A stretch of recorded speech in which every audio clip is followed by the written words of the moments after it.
Happy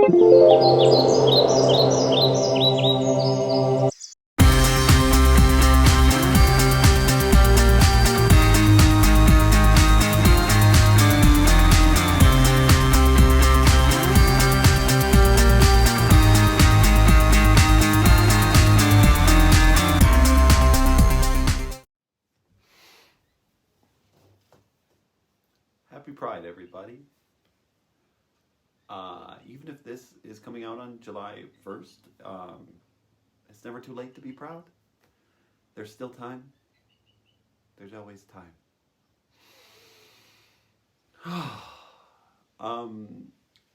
Today, we will be diving into the question,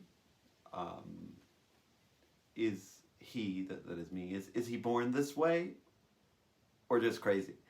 But before we do, an aside, first to plug, I watched a powerful film this weekend called I Saw the TV Glow by Jane Chambron. It's a powerful movie, without giving away spoilers. As a person who is trans and was closeted for most of his life, and could have been for a lifetime, I deeply, deeply resonated with this movie. Why does he need to talk about what he's doing in the bedroom? Hazit, his family. This is disgusting. He's so brainwashed. He's just an extremist. Anything else? I was recently watching a podcast on the topic of recloseted gay and trans people. That is people who had once come out as LGBTQ, and then they subsequently renounced their connection to the gay community, and this included some detransition journeys. So these stories are complex and nuanced, and each deserve time and space on their own. But it goes without saying that these stories are not happening in a vacuum. Conversion therapy has widely been discredited and has been revealed to not just be ineffective, but deeply traumatic and problematic. I'll be linking the podcast where they discuss this topic at length, but I can offer some highlighted quotes that I really liked. This includes, gay control narratives feed the bigotry. That idea that you can control it. When society is more accepting around sexuality, people don't have to wait until they're 30 to accept that they are trans. As long as homophobia exists, and internalized homophobia, organizations will exist that reinforce that narrative. Whew. Okay, so yeah, definitely check out that podcast if you're interested in a nuanced discussion about these former LGBTQ plus community members who had renounced their connection to the community.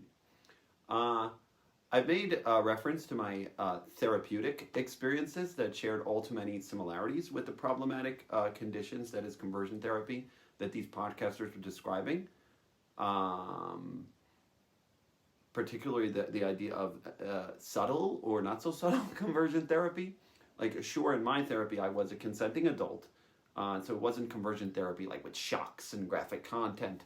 But it did hijack my trauma and frame my transgenderness as an outgrowth of it. To put shortly, I was led to believe that by my therapist that my transgender feelings were something that could and should be managed and controlled.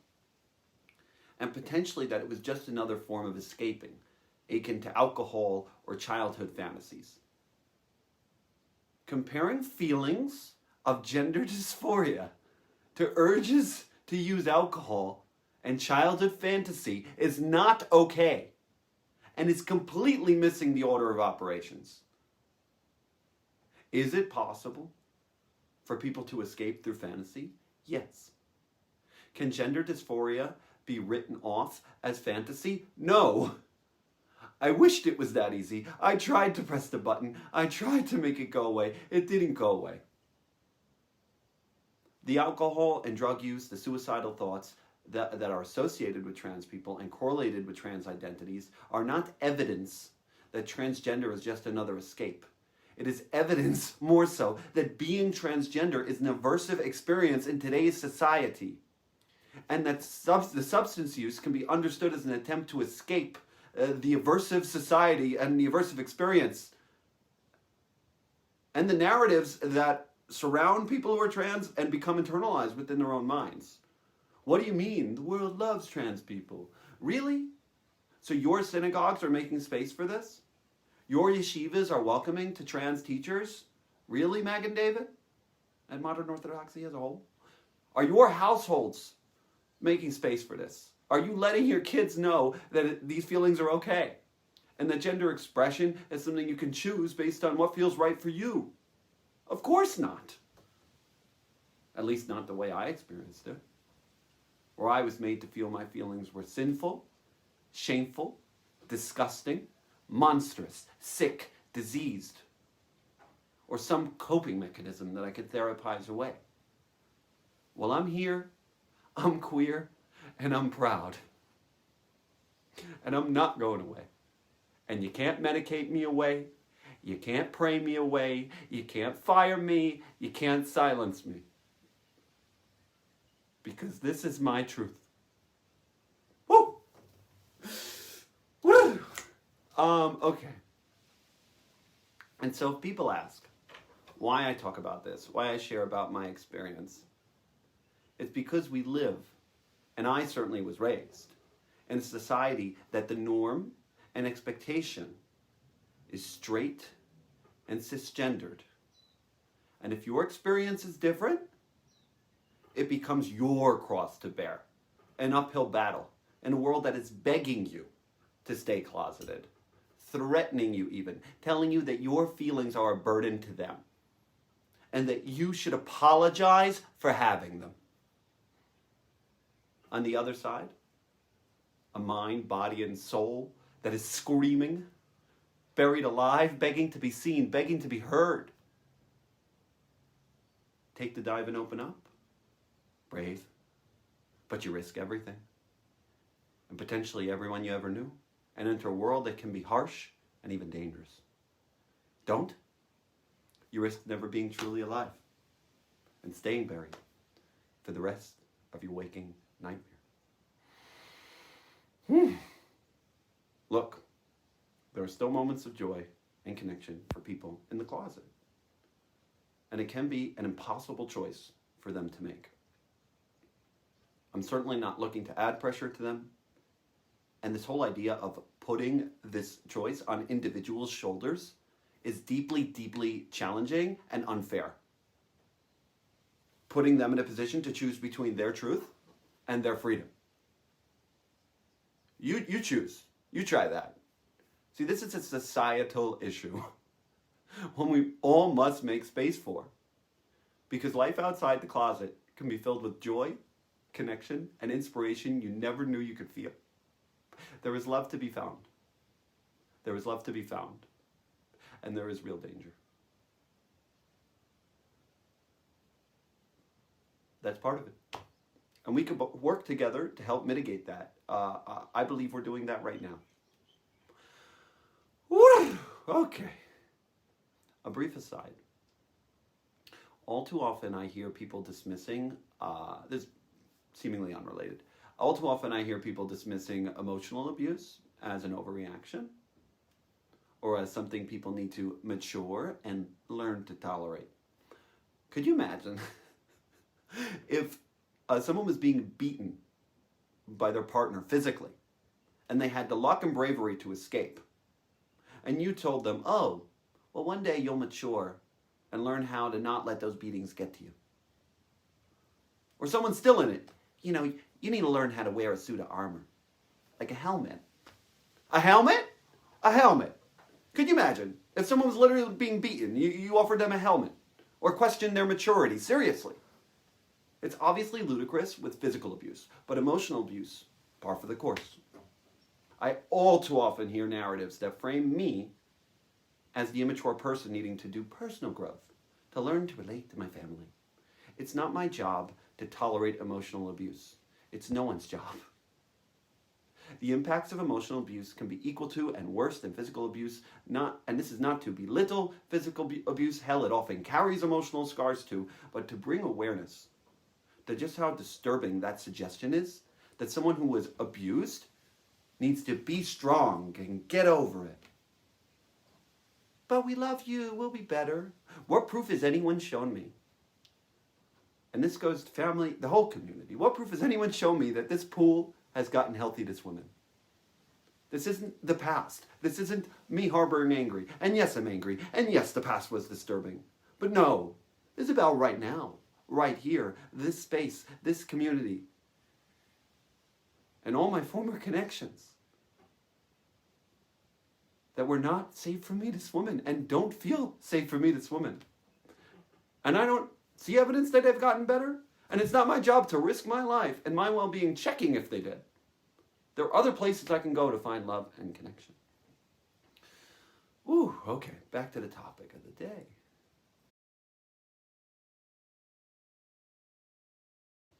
The question of the day, is he crazy or just born this way? The fact that this was even a question is a win. Really, a massive one. It's deep progress at every level and justifies everything I'm doing. We're actually talking about it. That is so much already. I said it then, I'll say it again. Dayenu. Dayenu. Really. With that said, this question is still so problematic. Yes, it's certainly progress, but maybe in a way like the 3/5 compromise was a progress for the black rights movements. Remember the idea of the middle ground fallacy? That is, just because something is a compromise doesn't mean it's good. In this episode, I'd like to break down that question. Was I born this way? Am I just crazy? And why that question itself is steeped in assumptions of immorality, evilness, and disgust that surround LGBTQ identities and behaviors. Much of this conversation was informed from Dr. Lisa Diamond's incredible TED Talk, linked below, and she describes this phenomenon well better than I can, and has lived in this and researched this her entire, or most of her life, so please do check out that TED Talk. But I'm going to give it over to you guys and mix in what I know about communal dynamics. So born this way, crazy. So right off the bat, let's go for the born this way. You can hear Lady Gaga, baby, I was born this way, and that makes it okay. It's Hazit, he can't control it. Hazit for him, Hazit for the whole family. Hazit, for my non-Syrian viewers, is similar to Ashkenaz Nebach and the Spanish pobrecita. It means that we should feel pity for the person. Pity him. Pity them. This actually comes in direct response to the alternative option of he is crazy. Now, I might be crazy, depending on how we define it. I'm crazy and I'm proud. That is, especially if crazy means not conforming to strict, controlling, and meshed communal norms, then certainly, yes, I'm crazy. But ultimately, crazy has a negative connotation. You can replace the word crazy with evil, sick, disgusting, immoral. I mean, the Bible calls gay sex an abomination. Interpret that line as you wish. But that line had an impact. That line has an impact. It places gay sex sandwiched between incest and bestiality. Thanks, Bible writers and interpreters and people who keep it alive still. And so I don't blame people for thinking this is crazy. They don't know trans people. Well, you know me now. But before me, for many of you, this was an idea, a caricature. And so to see me appearing as masculine and sure different, and don't I look gorgeous in this dress? But even still, somewhat close to expected norms. Something in your brain doesn't equate. Wait, he looks normal, he sounds normal, he's one of them, he's a transformer? In all this, we cannot miss the consequences of being open as trans. How's he gonna date? Who's he gonna marry? Where's he gonna sit in shul? Oh, his poor family, Hazit, they must be going through so much. Yes, this can impact dating prospects. This does not neatly fit into the Syrian mold. There might not be room for me in Orthodox synagogues, especially if I was presenting as feminine. And this can increase gossip, shame, and pressure towards my family. That is real. And so if someone dared to choose this and wasn't born this way, they must be nuts. That's the logic. They are sacrificing so much and putting their families through hell and seemingly self-ostracizing. So while those ideas are tied to some truths, they also carry deeply problematic beliefs. Remember, the only thing that I did and that I'm doing is choosing myself and my truth. Everything that came afterwards was a consequence of the system, not me. So let's break this down idea by idea.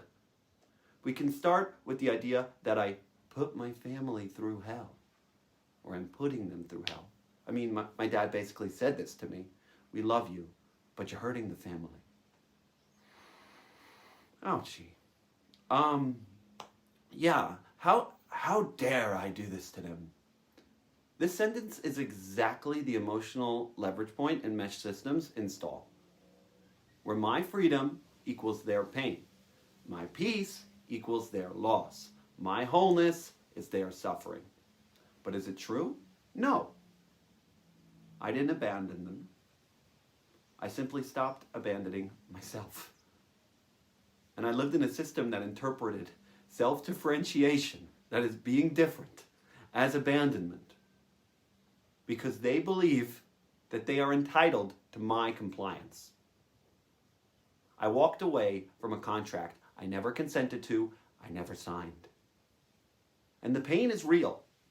I'm grieving the loss of intimacy with family, grieving the false promises of the system, grieving the price I had to pay for my wholeness, grieving the religion they told me was real. This grief is very real and very painful, but it's not the same as guilt. The system loves when you confuse grief with guilt. Where grief honors realities and loss, guilt maintains control. Where my grief might say, I wish I could have both my family and my freedom and well-being, the guilt will tell me, if you loved us, you would surrender your freedom.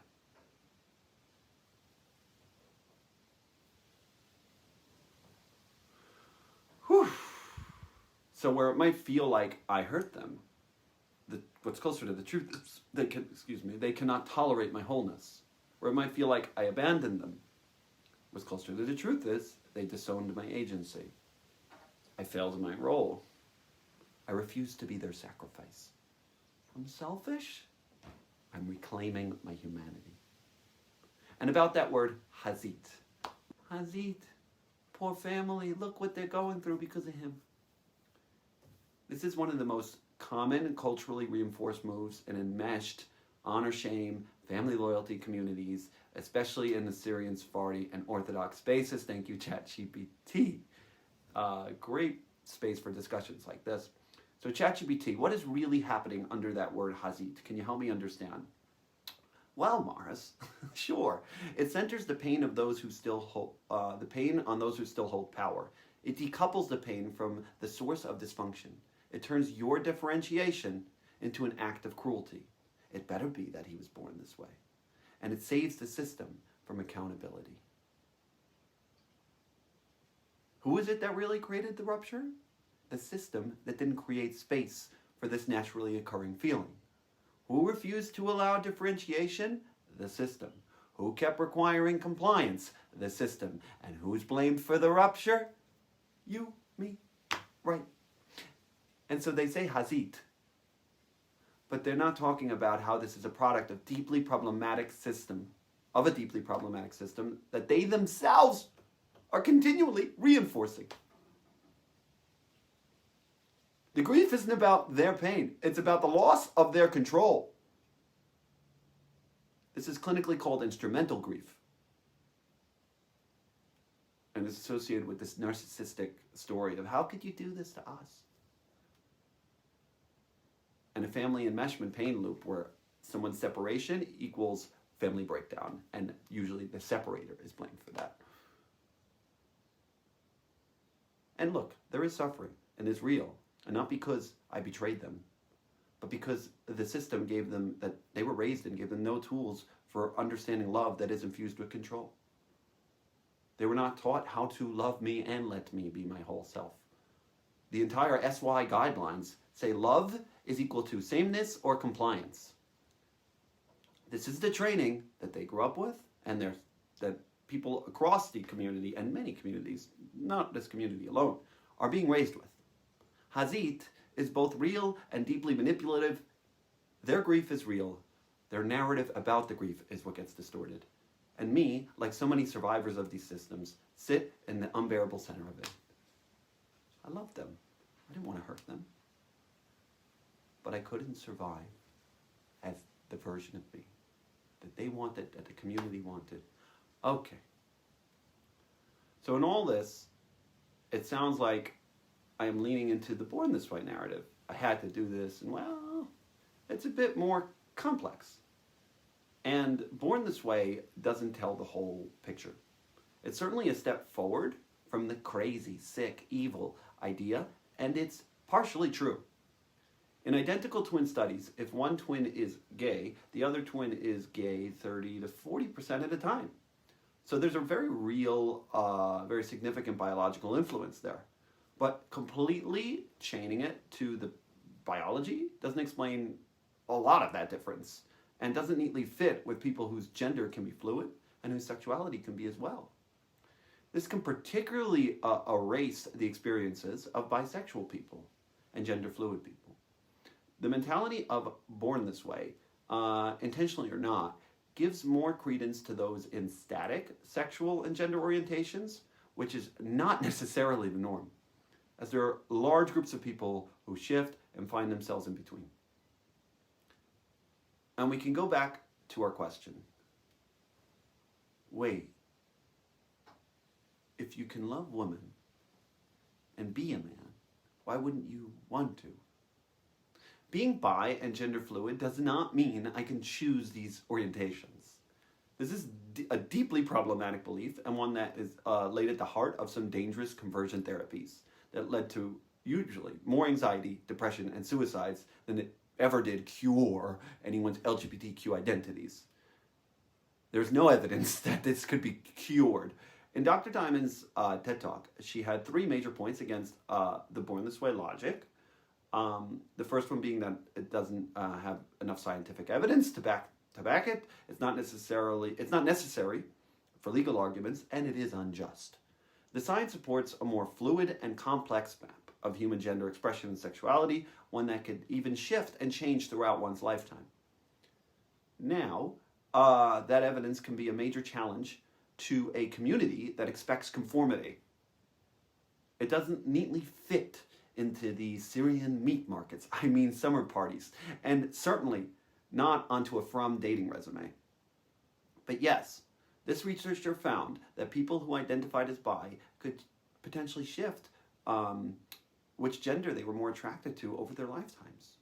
So while biology can play a role, it doesn't cement an attraction to one gender, nor does it fully explain it.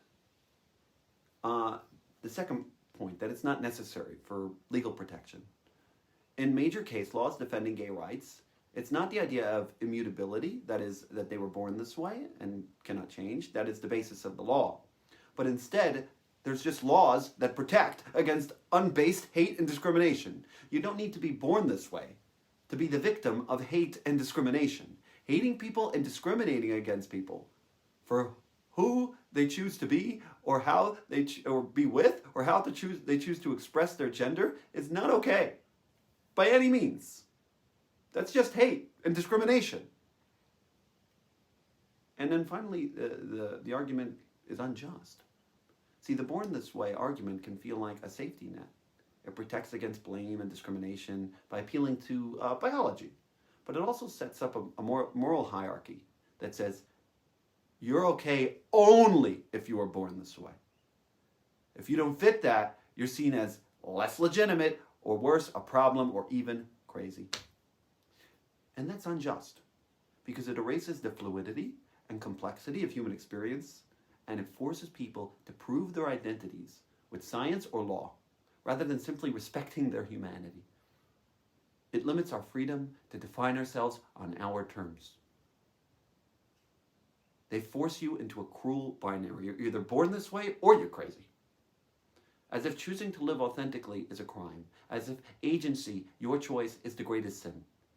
And the system's fear? And I might just choose myself and walk away. This is very similar to the addiction argument. It's a disease. They can't control it. It's like insulin for diabetes. That talk can help people evolve from the moral models that demonize and criminalize addicts. But it doesn't help form complex understandings of what is often so much deeper than just a disease. In the case of addiction, it's a complex mix of biology, upbringing, trauma, that's both uppercase and lowercase t, and societal influences. For sexuality and gender, forcing compassion to be tied to the idea of born this way reinforces a narrative where people have to decide, is my happiness really worth it? Do I really need this? Can I survive without it? I linked a video below of a man trying to tell his parents about his boyfriend. He is from an Indian community which shares some really interesting similarities with the dynamics I was raised in. I highly recommend it, not just for LGBTQIA plus individuals, but anyone choosing lifestyles that disagree with parental expectations.